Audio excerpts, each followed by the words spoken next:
스가랴서 예수님 오시기 전에 800년 전쯤에 이루어진 예언이죠. 그들의 선생님들께서 이제 예루살렘 들어가기 전에 내가 구약에 예언되어져 있던 너희들이 그렇게 간절히 기다리던 메시아, 너희들의 왕이라고, 내가 왕이기 때문에 그 왕의 예언진 대로 내가 할 거라고, 가서 누가복음 스가랴 9장 9절에 나와 있는 이 말씀처럼 내가 바로 너희들의 왕으로 온 거니까 이제 이 말씀이 이루어지도록 가서 나귀를 갖고 오라고 말씀하신 거거든요.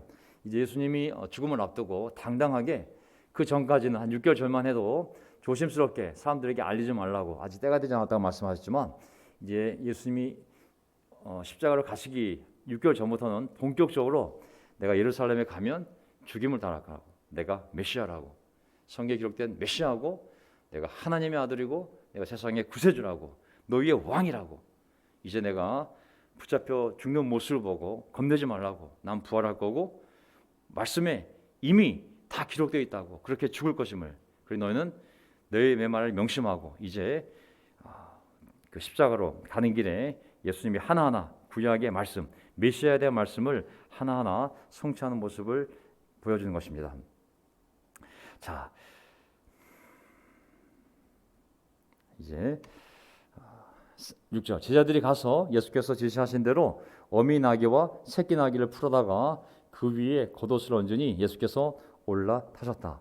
결국은 말이 아닌, 우리가 여러 번 설교 들었지만 말이 아닌, 정복자로서의 상징인 말이 아닌 이제 나귀, 짐을 매는 나귀, 그것도 한 번도 짐을 맨 적이 없는 이 나귀 새끼를 타고 왕이, 하나님의 아들이, 메시아가 자기의 성 예루살렘, 그리고 자기의 집 성전에 올라가는 모습인 거거든요. 참 어떻게 보면 겸손, 이 겸손의 이 끝판왕이잖아요. 사실 태어난 것도 마구간, 왕이 자기의 성전에 왔는데, 자기의 집에 왔는데 타고 온 동물이 나귀 새끼. 참 어떻게 보면 교회 안에서, 또 가정 안에서, 또 나라 안에서 모든 벌어지는 일들의 문제는 결국은 겸손의 문제가 아닌가 싶습니다. 뒤돌아보면 모든 문제 해결은 겸손에 있고, 또 하나님의 모든 복은 겸손을 통해, 겸손한 사람을 통해, 겸손한 마음을 통해 우리 가정과 또 우리 삶에, 이 교회에 임하는 것인데, 그것이 바로 복음의 핵심인데, 참 뭔가 잘못돼도 많이 잘못된 것이 우리의 삶이구나라는 생각을 해봅니다. 목사를 위해서 교회가 존재하는 것인지, 아니면 교회를 위해서 목사가 존재하는 것인지, 언니의 그 삶이 평생을 그렇게 살아간 삶을 생각해 보니 참 마음에 담겨집니다. 그 언니의 삶이 천주교인으로서 물론 하나님에 대한 신앙도 분명히 있었겠지만, 결국은 성경은 얘기하는 것은 겸손히 섬기라고. 왜냐하면 너희의 왕이신, 너희의 구세주이고 너희 하나님이신 예수님이 이렇게 겸손한 분이시니 너희도, 교회도 이렇게 겸손하라고 말씀하시는 거거든요. 참, 어쨌든 구약 말씀을 보면 그가 진짜 예루살렘의 왕인지, 오시기로 한 메시아인지 아닌지 그 증거가 뭐냐면, 능력이 아니라, 말이 아니라 나귀 새끼를 타고 그 성에 입성하는지 아는지가 결정적인 증거가 되었던 것이죠. 겸손함이 그 왕이 진짜 왕인지 아닌지를, 예언되어진 왕인지 아닌지를 증거하는 그러한 기준이었던 것이죠. 자, 두 번째 포인트, 회복의 왕. 자, 8절. 큰 무리가 자기들의 겉옷을 길에다가 폈으며 다른 사람들은 나뭇가지를 꺾어다가 길에 깔았다. 그리고 앞에 서서 가는 무리와 뒤따라오는 무리가 외쳤다. 호산나, 다윗의 자손께 복되시다. 주님의 이름으로 오시는 분, 더없이 높은 곳에서 호산나. 제가 예전에도 한번 말씀을 나눴지만 할렐루야 호산나 아멘, 할렐루야 호산나 아멘, 다 히브리어 단어지만 똑같이 우리에게 발음되지 않습니까? 하나님을 찬양하라 할렐루야 호산나 주님 우리를 구원해 주소서 아멘. 그렇게 될 줄 믿습니다. 이 세 가지 단어만 우리 마음속에 믿음으로 믿을 수 있다면 어떤 어려움도 이길 수 있을 거라고 한번 설교한 적이 있었습니다. 호산나 구원해 주소서. 호산나 구원해 주소서. 다윗의 자손이요. 다윗 자손이라는 것은 결국 메시아가 다윗의 자손에서 오는 거기 때문에 다윗이 훌륭한 왕이었으니까 훌륭한 왕의 자손이 와서 인도해달라는 의미가 아니라 다윗의 자손으로 오실 우리를 영원히 구원해 주실 그 메시아를 얘기하는 것이죠. 주님의 이름으로 오시는 분, 메시아가 오시는데 그분은 누구의 이름으로 오냐면 사람의 이름이 아니라 어떤 위대한 왕의 이름이 아니라 주님, 여호와 이름으로 오는 분이라거든요. 그는 하나님을 의미하는 거거든요. 더없이 높은 곳에서 호산나. 자, 어쨌든 이렇게 이 당시 사람들이 어떤 왕이 그 도시로 들어올 때 환영하는 방법이 종려나무 가지를 꺾어 아니면은 전쟁에서 승리하고 들어올 때 그 개선 행렬을 환영할 때 결국 종려나무 가지를 꺾어 흔들면서 영접했던 것처럼 이제 이들이 믿음이 있는 이들이 예수님이 낙이 타고 오시는 모습을 보면서 종려나무 가지를 꺾어서 흔들면서 그들이 믿는 메시아가 왔음을 기뻐하는 모습을 여기서 보여주고 있습니다. 자, 이 모습은 참 태어났을 때 모습과 비슷하다고 반복적으로 많은 사람들이 주석을 했고 설교했습니다. 예수님이 태어났을 때 이 땅에 왕으로 오셨을 때 마구간에서 태어났고 그리고 목동들의 찬양을 받지 않았습니까? 사람들은 그것을 리더십은 다 알지도 못하고 거절했지만 오히려 마구간에서 태어난 그 예수님의 모습을 보고 동방 박사들도 와서 경배했지만 하늘의 천사들도 찬양했던 것처럼 지금 이 순간도 그 왕이 이제 왕으로서 주인으로서 그 성의 주인으로서 성전의 주인으로서 오셨을 때 백성들이 이렇게 찬양하는 모습이 서로 오버랩이 되는 것이죠.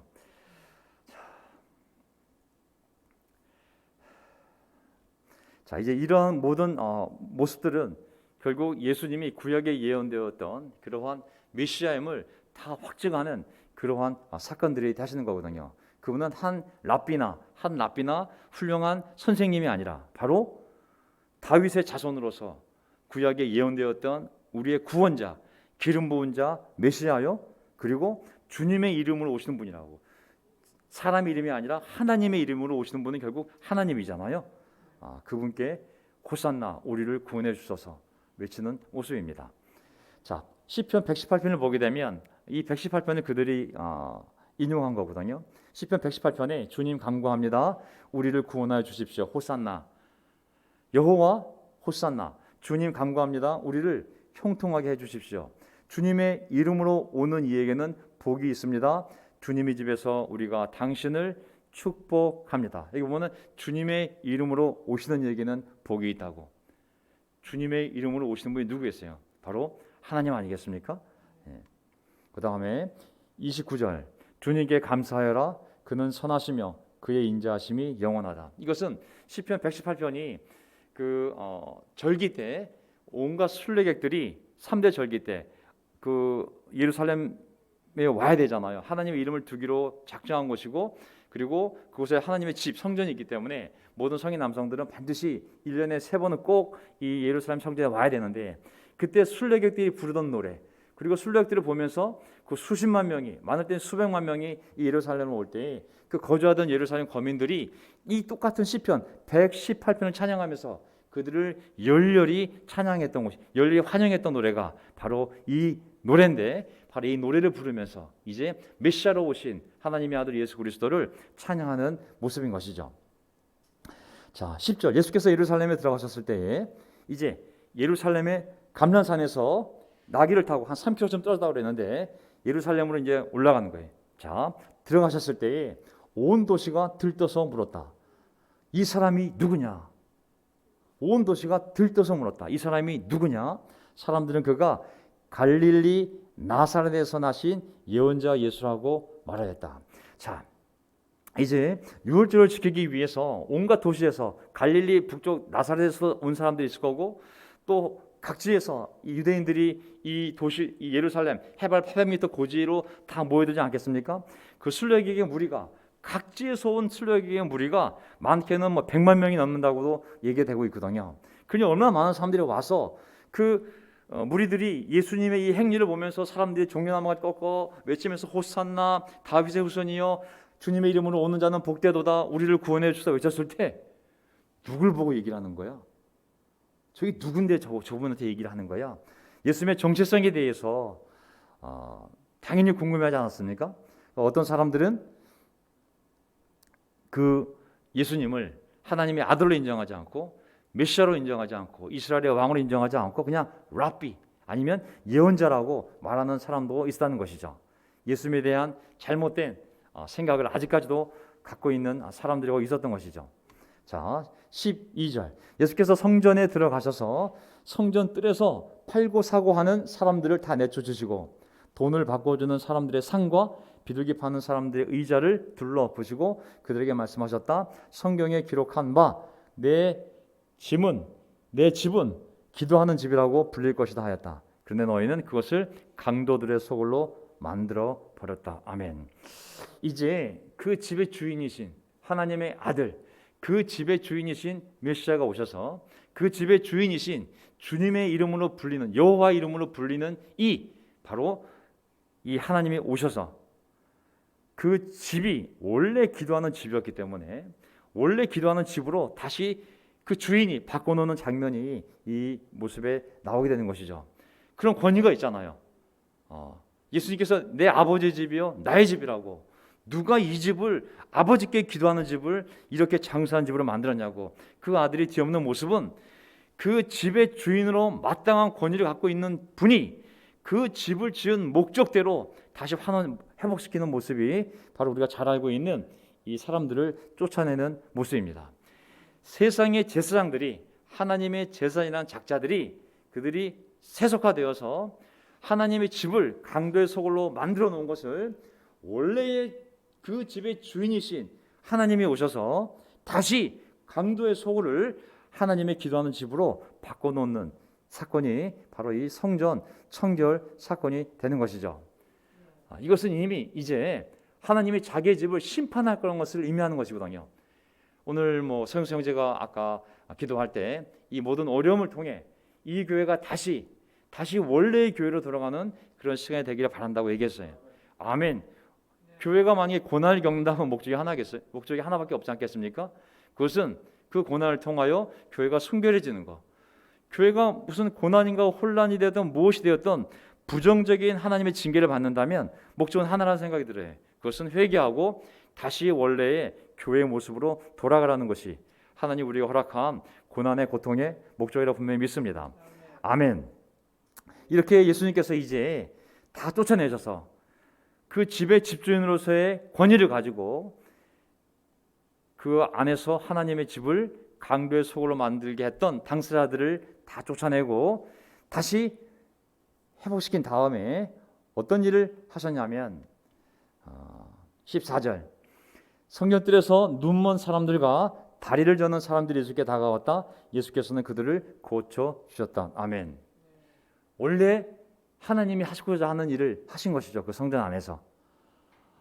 성전뜰에서 지금은 소위 지금으로 얘기하면 목사 장로 아니면 그들의 연합인지 모르겠지만 어쨌든 그 잘못 나간 그러한 탐욕의 눈먼 늑대 탈을 쓴 양의 탈을 쓴 늑대들이 인도하던 그 공동체에서 그들을 다 쫓아내고 왜냐 그들이 그 성전을 인도했을 때는 거기에 온갖 세상적인 것이 들어와서 강도의 소굴이 되었지만 이제 그들을 다 쫓아내고 회복이 되었을 때는 먼저 무엇이 일어납니까? 회복이 이루어지는 것이죠. 눈먼 사람들과 다리를 저는 사람들이 예수께 다가와서 그들을 예수님이 고쳐주는 일이 하나님의 성전 뜰에서 이루어지는 것이 지극히 하나님이 원하시던 원래의 모습이었던 것이죠. 아멘. 고통받는 자, 가난한 자, 맹인들이 와서 그들의 육신과 영혼의 치유를 받는 것 그리고 그런 치유가 이루어지도록 기도하는 것이 그들이 와서 기도하는 집이 바로 이 하나님의 집이요 바로 이 성전이었던 것이죠. 그 다음에 또 무슨 일이 일어나야 될까요? 그것은 바로 이제 회복된 성전 안에서 하나님의 말씀이 온전히 회복되어 선포되는 것, 이것이 또한 하나님이 바라는 것이 아니었을까요? 장사하는 것이 아니라 하나님의 말씀이 온전히 선포되어서 고통받는 자들이 그 하나님의 말씀을 듣고 위로받고 격려받으며 더욱더 하나님께 나아갈 수 있도록 그 성전이 회복되어져야만 했던 것이죠. 15절, 그러나 대제사장들과 율법학자들은 예수께서 하신 여러 가지 놀라운 일과 또 성전 뜰에서 다윗의 자손에게 호산나 하고 외치는 아이들을 보고 화가 나서 예수께 말하였다. 여기 보면 또 이 진실 앞에 하나님이 이 땅에 오셨고 그들을 맞이하는 순수한 영혼들 앞에 이 종교적인 이 굳어진 대제사장들과 율법학자들은 오히려 화를 내지 않습니까? 야, 이게 얼마나 이게 무서운 일입니까?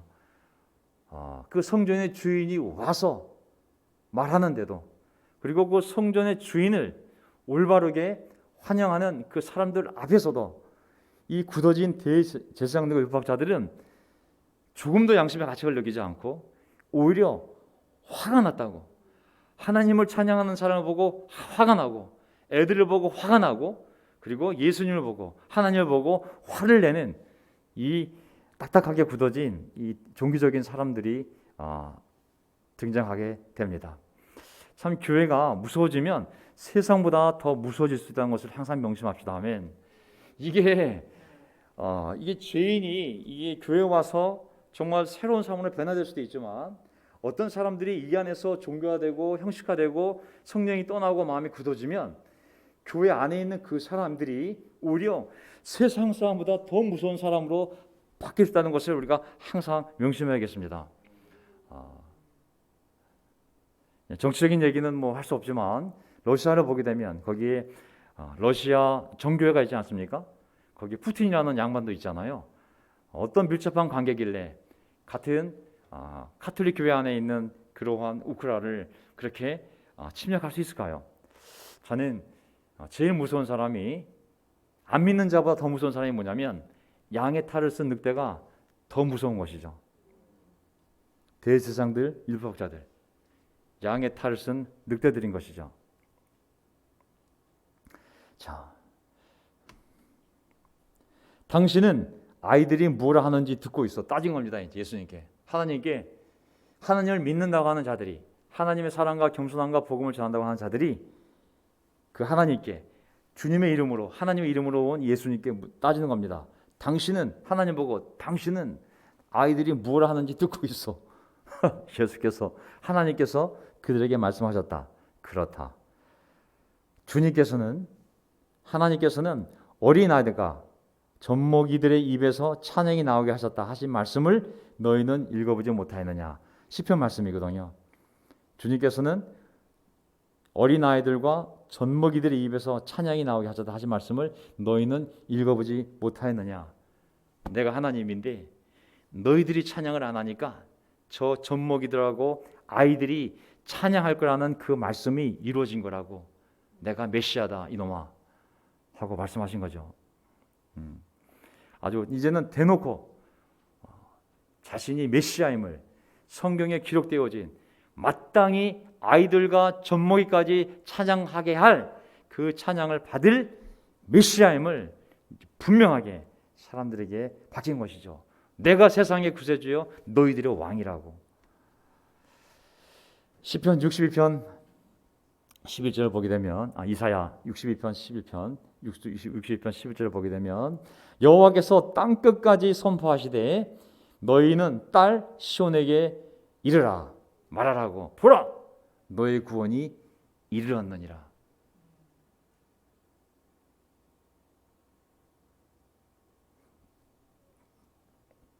구원이 어디서부터 오냐면 시온에서 오지 않습니까? 예수님이 오신 것이 이미 예루살렘에 구원이 이른 것을 말씀하시는 거거든요. 네. 이 누가복음을 여기 제가 해왔나? 예, 누가복음을 보게 되면 이게 병행구절이잖아요. 이게 사복음서에 다 예수님의 이 예루살렘 입성 모습이 다 나오는데, 이거 십자가에 달려 죽으시기 전에 마지막으로 입성한 그 모습이 나오는데, 누가복음 19장에는 예수님이 우시는 모습도 나옵니다. 그들의 딱딱한 모습을 보고 하나님을 보고 하나님께서 자기 집에 오셨는데 사람들이 더군다나 하나님을 섬긴다는 그 리더들이 유대교 리더들이 하나님을 보고 당신 누구냐고 애들이 당신을 찬양하는데 말려야 되지 않냐고 그 모습을 보면서 어떻게 말씀하시냐면 예수께서 대답하셨다. 내가 너에게 말한다. 이 사람들이 잠잠하면 돌들이 소리 지를 것이다. 애들조차도 만약에 안 하면 하나님이 돌을 통해서라도 이가 내 아들이다. 내가 기름 부은 메시아다. 너희들의 왕으로 내가 보냈다. 사람이 입을 열어 증거하지 않으면 찬양하지 않으면 돌들에게 입을 달아서 하나님이 찬양하게 할 것이라고. 41절 예수께서 예루살렘 가까이 오셔서 그 도성을 보시고 우시었다. 그리고 이렇게 말씀하셨다. 오늘 너도 평화에 이르게 하는 일을 알았더라면 좋을 터인데 그러나 지금 너는 그 일을 보지 못하는구나. 참 이 눈물 하나님의 눈물이잖아요. 예수님이 십자가에 달려 죽으셨을 때도 하늘에서 우리 오늘 우리 성수 자매의 또 성찬 메시지에 등장하는 언니의 삶의 이야기를 들으면서 본인도 또 우리 모두 눈물을 흘리지 않았습니까? 예수님의 눈물은 하나님의 눈물이잖아요. 너무 안타까운 분노의 눈물이 아니라 너무 안타까운 눈물. 자신들을 구하러 왔는데 그 구원자를 거절하고 이제 좀 있으면 이 성전의 멸망과 함께 비참하게 이 지구상에서 사라질 멸망될 이 이스라엘 하나님의 백성들을 보면서 아브라함부터 2000년까지 하나님이 돌보신 이 백성들을 보면서 너무 안타까워서 눈물을 흘리시는 모습이죠. 이게 이제 헤롯대 왕이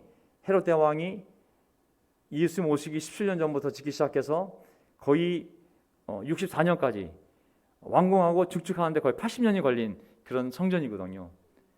근데 이 성전이 돌 위에 돌아남지 않게 다 멸망시켰거든요. 로마 타이루스 장군이 오면 AD 70년경에 다 무너뜨리잖아요. 하나님의 아들을 거절한 그 대가를 이제 그들과 그들의 후손이 치를 거거든요. 너무 슬퍼서 하나님이 우는 모습이잖아요. 예수께서 예루살렘 가까이 오셔서 그 도성을 보고 우셨다. 자, 우리의 믿음과 기도 이제 결론입니다. 우리의 믿음과 기도 17절 예수께서 그들을 남겨두고 성 바깥으로 나가 베다니로 가셔서 거기서 밤을 지내셨다. 새벽에 성 안으로 들어오시는데 예수께서는 시장하셨다. 마침 길가에 있는 무화과나무 한 그루를 보시고 그 나무를 가셨으나 잎사귀 밖에는 아무것도 없으므로 우리가 이 사건을 잘 알고 있습니다. 이제 낮에는 계속 제자들과 함께 돌아다니면서 가르치고 교제하고 그리고 이제 밤새 기도하고 새벽으로 들어오는데 너무 배가 고팠기 때문에 뭘 먹긴 먹어야 되는데 새벽이니까 아무도 없지 않습니까? 마치 무화과나무가 서 있는 거예요. 무화과나무 1년에 2번 열린다 열매가. 근데 첫 번째 열리는 것은 누구든지 가난한 사람들이 와서 먹을 수 있도록 그 주인이 먹게끔 허락하는 거기 때문에 예수님도 그를 먹을 수 있는 기회라고 생각하고 너무 배고파서 그렇지 않아도 잎사귀가 너무 많으니까 아이고야 그래도 열매가 많이 맺혔겠구나 하고 봤더니 잎사귀만 무성하지 아무것도 먹을 것이 없었던 것이죠. 이 모습을 보고 예수님이 뭐라고 말씀하셨냐면 얘들아 가자가 아니라 뭐라고 말씀하셨냐면 20절 19절에 빠졌군요. 아무것도 없었으므로 예수님이 이제 그 나무를 저주하자 어떻게 됩니까? 나무가 그 순간 말라버립니다. 제자들은 이것을 보고 놀라서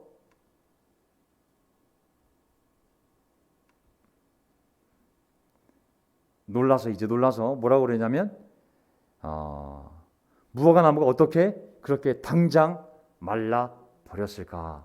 그래서 이 사건은 그냥 단순한 기적 사건이 아니라 예수님이 기분 나빠가지고 나무를 없애버렸구나. 그 사건이 아니라 유대인들에 대한 하나님의 심판을 의미하는 것이죠. 유대교가 이거 말만 많지. 수많은 전통, 그 유전들 만들어 놓고 이거 말만 많지. 완전히 허위허식으로 하나님이 와도 하나님 알아보지도 못해. 애들도 하나님을 알아보고 찬양하는데 찬양하는 애들도 말려. 진짜 겉모습만 무성하지 정권의 모양만 있지 실제 열매 예수님을 영접하고 변화되어지는 열매가 없는 이 사람들을 보면서 하나님이 심판할 것을 미리 알려주신 것이죠. 한순간에 사라지는 것. 그 나무가 무화과 나무가 수십 년 자라왔는데 그래서 2000년 동안 성장해온 하나님의 선민으로서의 역사겠죠. 하지만 하나님이 바라던 열매, 하나님이 진짜 바라던 열매가 맺히지 않는 그 모습을 보고 그 열매는 하나님이 자기 아들을 보냈을 때, 메시아를 보냈을 때 그의 말을 받아들이고 그를 주로 영접하고 그리스도를 영접하고 그리고 회개하여 예수님의 백성이 되는 것인데 그런 열매를 맺지 않는 모습을 보고 2000년 된 이스라엘 민족을 한순간에 말라서 죽게 하는 그 모습이 바로 하나님의 심판을 의미하는 거거든요. 땅만 차지했지 1년에 2번 열매를 맺으라고 그 열매를 통하여 가난한 사람들도 먹게 하고 그리고 그 나무의 주인인 그 주인도 먹게 하라고 세워놓은 나무가 잎사귀만 무성하지 아무런 열매가 맺히지 않아 그 주인에게나 아니면 사람들에게 전혀 도움이 되지 않는 모습을 보고 하나님이 그 나무를 이제 말라서 한순간에 죽게 만들어 버리거든요. 그것은 좀 있으면 이뤄질 이제 예수님 이후에 40년 뒤에 로마 장군이 와서 예루살렘을 이 지구상에서 완전히 다 폐허로 만들어 버리거든요. 그리고 120년에는 이 도시가 완전히 예루살렘이라는 도시에 유대인들이 못 살게 됩니다. 다 흩어져 버려, 다 쫓아버리거든요. 이게 바로 그 심판을 의미하는 것이죠. 그래서 그 모습을 보고 제자들이 놀라니까 얘들아 그 기적을 보고 그 기적 자체에 놀라는 것이 아니라 생물학적으로 물리적으로 화학적으로 야 이거 기적인데 나무가 죽었어 한순간에 야 이게 놀라운 기적 아니야? 그 기적이 중요한 것이 아니라 그 기적 자체가 중요한 것이 아니라 그 기적이 담긴 영적인 의미 그 정신을 잘 이해하라고. 21절 예수께서 그들에게 말씀하셨다. 내가 진정으로 너에게 말한다. 너희가 믿고 의심하지 않으면 이 무화과 나무의 한 일을 너희도 할 수 있을 뿐만 아니라 이 산더러 들려서 바다에 빠져라 하고 말해도 그렇게 될 것이다. 이제 믿음과 기도에 대해서 말씀하시는 거거든요. 이 사건을 통해서 기적에 놀라는 그들의 눈을 그 기적을 일으킬 수 있는 힘, 그 원천으로 향하게 하는 거거든요. 그것은 믿음과 기도라는 것이거든요. 아멘. 어려울 때 제가 이제 사람들과 전하다 보면 제일 많이 하는 얘기가 뭐냐면 저한테 위로도 해주고 뭐 교회 일 때문에 아유 생각이 많으시죠. 뭐 위로도 해주고 또 여러 가지 자기의 생각들 뭐 물어보기도 하고 하지만 결론은 다 똑같아요. 너무 신기하게 다 똑같아. 뭐냐면 기도하겠습니다. 야 결론 항상 똑같아. 기도하겠습니다. 사실 뭐 그게 정답이죠. 기도해야죠. 결국은 믿음을 갖고 믿음이 있으면 기도할 수 있는 힘이 생기고 또 믿음이 있어야 기도에 힘을 불어넣을 수 있거든요. 또 기도하지 않고 이룰 수 있는 일이 뭐가 있겠어요? 우리 자녀들이나 교회 문제나 결국은 하나님이 주인이지 뭐 우리가 주인입니까? 우리 자녀의 주인도 하나님이요, 우리 인생의 주인도 하나님이요, 이 교회의 주인도 하나님이신데 예수님이신데 그분이 결정하시지 뭐 우리가 뭘 할 수 있겠습니까? 우리는 기도하고 우리가 할 바를 하면 나머지는 그 교회의 주인이신 예수님께서 왼쪽으로 가든 오른쪽으로 가든 다시 세우든 무너뜨리든 하나님이 하시지 않겠습니까? 너희들도 할 수 있다고. 22절 마지막 9절 또 너희가 기도할 때에 이루어질 것을 믿으면서 구하는 것은 무엇이든지 다 받을 것이다. 아멘. 그래서 우리가 이 마지막 9절을 마음에 품기를 간절히 바랍니다. 너희가 기도할 때에 이루어질 것을 믿으면서 구하는 것은 무엇이든지 다 받을 것이다. 한 손은 하나님께, 한 손은 사람들에게. 우리가 두 손을 다 사용해야 되잖아요. 한 손은 하나님께. 이게 믿음과 기도 아니겠습니까? 또 한 손은 사람에게. 이게 사랑 아니겠습니까? 이 두 손이 다 있어야 돼요. 사람들을 사랑하면서 하나님을 붙잡아야 되잖아요. 믿고 기도하는 것은 하나님께 할 일이요. 나머지 한 손은 사람들을 사랑하는 이 손을 결코 놓으면 안 되거든요. 두 손 다 필요합니다. 아멘. 이 두 손을 가지고 어떤 상황이 되었던 집안의 문제가 되었던 때로는 집안을 보게 되면 우리의 가족이 십자가처럼 느낄 때가 왜 없겠습니까? 우리 눈으로는 답이 안 보이죠. 어떻게 답이 보일 수 있겠어요? 수십 년 된 문제인데. 하지만 답이 하나님께 있지 사람에게 있겠습니까? 우리는 믿음과 기도로 하나님을 붙잡고 한 손으로 또 한 손으로는 그래도 우리가 예수님의 제자라면 사람들을 사랑하는 그 마음을 잃지 않고 사람들을 계속 붙잡고 가야 되는 줄 믿습니다. 아멘. 오늘 설교 제목 어린 낙이 곧 멍에 매는 짐승의 새끼다. 하나님의 아들이 이 땅에 오셨을 때 그의 겸손함을 보여준 사건이었습니다. 오늘 설교 주제 예수님의 삶이 우리의 삶인데 우리도 그런 겸손함을 가지고 계속 나아가길 바랍니다. 겸손의 왕, 회복의 왕, 이 왕이 우리의 왕임을 기억하면서 우리는 계속 믿음과 기도를 가지고 나아가야 될 것입니다. 자, 기도하고 마지막 찬송 올라오셔서 인도하시고 그리고 오늘 예배를 마치도록 하겠습니다. 기도드리겠습니다. 하나님 아버지, 오늘 특별한 예배를 저희가 드릴 수 있게 하심에 감사드립니다. 오늘 어려운 가운데 속에서 달려와서 또 시스템을 준비한 형제자매들, 또 오늘 이 순서를 맡아서 인도하는 형제들, 또 이렇게 부부가 와서 함께 또 성찬 메시지를 나누는 가운데 오늘 특별한 예배를 제 마음속에 담아갑니다. 오늘 성수자매의 언니의 삶을 간증하고 또 본인의 삶과 그 가정을 간증하였을 때 참으로 이것은 하나님의 역사요, 복음의 역사요, 정말 하나님이 없는 삶이 우리 모두 다 얼마나 슬프고 고통스러울 수 있는지, 하지만 하나님이 개입하셨을 때 또한 우리의 삶을 얼마나 놀랍게 희망 가운데 인도해 가시는지, 우리 모두의 바람은 먼저 간 그 언니가 천국에서 하나님의 위로를 받으며 이 땅에서의 모든 수고를 위로받으며 편히 쉬고 있기를 또한 간절히 기도를 드립니다. 하나님, 그녀의 또한 그 수고가 헛되지 않아서 동성의 간증을 통하여 이것이 온 교회에 전해지지 않았습니까? 마치 예수님이 돌아가시기 전에 그 한 여인의 옥합을 깨서 그 예수님께 부었던 그 사건이 기록되어져 모든 사람에게 증거되었듯이 그 언니의 삶도 사라지지 아니하고 글로 말로 간증으로 남아 사람들에게 증언되는 걸 생각하면 하나님께서는 정말 수고하며 짐진 자들을 다 기억하시고 자신에게 오게 하셔서 위로하시고 그리고 그들의 삶을 사람들에게 증언하시는 분이라는 것을 또한 보게 됩니다. 아버지 하나님, 오늘 예수님의 모습을 다시 바라봅니다. 우리가 왜 여기에 모였는지, 도대체 무엇을 하자고 우리가 여기 모인 것인지, 도대체 이 성경책이 왜 이렇게 기록되어져서 날마다 아침마다 읽으며 주일마다 가르치며 왜 우리에게 무엇을 알려주기 위해서 있는지를 다시 한번 기억합니다. 겸손, 겸손, 겸손. 하나님 도와주십시오. 이 머리에 주님께서 나귀 새끼를 타고 겸손의 모범을 보이신 것처럼 주님 그 길을 계속할 수 있게 도와주십시오. 시간이 지나면서 자동적으로 교만해지는 이 악한 본성과 죄성을 용서해 주시고 그리고 그것으로부터 저질러진 일들을 저희가 직시하며 싸우며 우리가 교만의 길로 가지 아니하고 날마다 조금씩 예수님의 겸손의 길을 가서 하나님의 복을 받으며 이 세상에 복음을 전할 수 있는 겸손한 복음을 전할 수 있는 저희들이 되기를 또한 간절히 기도드립니다. 성전을 다 청소하시고 깨끗해진 성전 가운데 이제 사람들이 와서 고침받는 모습을 보았습니다. 하나님, 이 교회가 다시 깨끗해져서 주님 보시기에 정말 주님 보시기에 우리가 강도의 소홀이 된 부분이 있다면 하나님 그것을 엎으시고 몰아내시고 엎으셔서 다시 하나님의 집이 되게 하셔서 이곳에서 참다운 기도가, 참다운 영적 교제가, 참다운 치유와 회복이 이루어질 수 있도록 하나님 저희를 인도해 주십시오. 믿습니다. 주님의 영께서 이 모든 변화를 인도해 가주시기를 간절히 기도드립니다. 어떤 가운데 속에서도 믿음과 기도를 저희가 절대 버리지 않게 도와주십시오. 결국은 우리 믿음 될 것이고 결국 우리의 기도도 될 것입니다.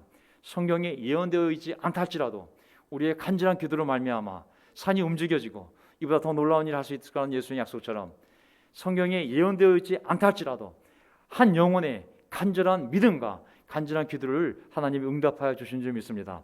우리 각자가 처한 상황들, 직장, 건강, 미래, 우리 부모님, 자녀들, 하나님 어떤 거 하나 우리가 예측할 수 없고 함부로 결정할 수 없는 어려운 상황이 있습니다. 주님 믿습니다.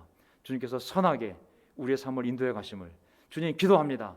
호산나, 우리를 구원하러 오신 주님, 내 삶의 주인이신 주님, 당신께 날마다 기도하며 무릎을 꿇을 때 주님께서 선하게 우리의 삶을 끝까지 천국에 도달할 때까지 우리의 가정과 우리의 부모님과 내 배우자와 내 자식과 비록 혼자 있는 삶이라 할지라도 반드시 하나님께서 복을 주시며 우리를 눈물로 끝내는 것이 아니라 기쁨의 웃음으로 끝낼 수 있도록 우리의 삶을 인도할 것을 믿사오며 우리의 주님이신 예수 그리스도의 이름으로 기도합나이다. 아멘.